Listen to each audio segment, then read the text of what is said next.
coming in with. Yeah. What is this song? I don't know. You guys just keep working. I'm going to go. Matt recently sat down with a group of some very smart people offering words of wisdom for the new year. Warren Buffett, Tony Robbins, San Antonio Mayor Julian Castro, and Sara Blakely, the founder of Spanx. Matt began by asking the group, after so many economic starts and stops, what they expect in 2013. Is it ever a good idea, in any of your opinions, in a down time when you've been battered and you've been through a tough time, to splurge? Treat yourself to something that improves your outlook on life. Good idea?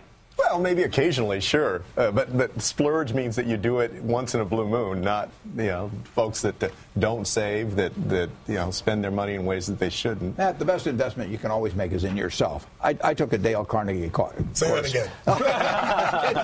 It cost me $100 when I was 20. It changed my life in a big way. I mean, before that, I could not speak in public. I was a total disaster. And it gave me the chance. I was going to go sell stocks, and I knew I had to be able to talk to people. And so anytime you can invest in yourself, you'll get a payoff, 1,000 for one. That's an amazing piece of advice, especially for the coming year. Have you done something like that? The first thing that popped into my mind is when I could not really afford it, I splurged on a nice watch when I was selling fax machines door to door, and that watch became my symbol to myself where I was headed.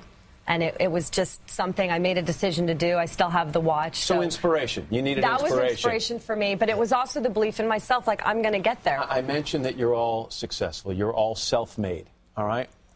Was the drive to succeed in your DNA, or did you find it somewhere else? How about you, Mr. Buffett? I think it was, but I was encouraged by my father. I think if I'd had a different set of parents, it might have been different. But I always like to do business. I like to buy. When I was 5 years old, I'd buy 6 Cokes from my grandfather's grocery store for $0.25 and sell them for $0.05 each. And then, maybe I can sell you something today.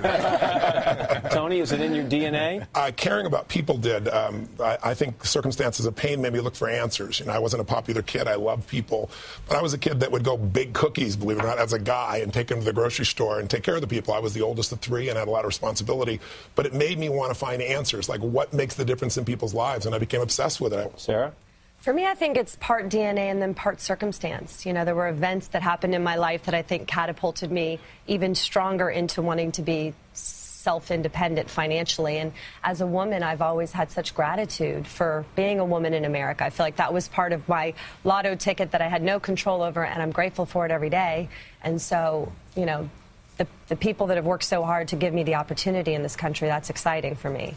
Yeah, I agree. I think it's both. The circumstances of how I grew up. Also, one of the neat things in my life is that I'm a twin. I have a twin brother. And I'm absolutely convinced that growing up, the competition between us as twins fueled both of our success. We always wanted to outdo the other, and that made both of us more successful. Just a couple left. Let's say you're talking to someone out there who has tried. They've tried everything to be successful. And what would you say to that person who thinks maybe this just isn't going to work out for me? How do you encourage a sense of optimism in that person to keep digging? My dad lost his job in 1931. And I was 1 year of age. He had 2 kids. He had a mortgage on his house. He worked at a bank. The bank was closed. His money was in the bank. And he just started a company. He didn't have anything else to do. And for a year or two, it was tough. But America comes back, and you're riding with the tide in this country, and you keep plowing ahead. Who you spend time with is who you become. And getting yourself in proximity with people that are succeeding, even if you have to work for free for somebody, get in the environment around them, it rubs off on you. You begin to think like they think. You begin to see what the opportunities are.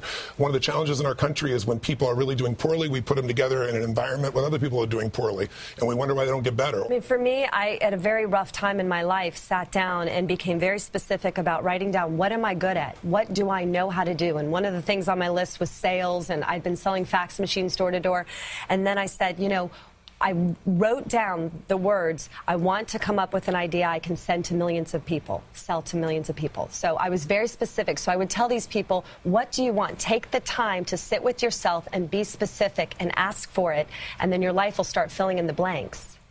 I'd say that if you take the time and the energy to invest in yourself in all the different ways that you can, and you keep knocking on the door, I think everyone would agree that eventually that the door gets opened. Maybe it's not the biggest door in the world that you see right away, but a small door. But a door gets opened that can lead to the great things that folks are looking for. That's great advice. Great Yeah. collection of talent there, Yeah, too. absolutely. Take it from Money. them.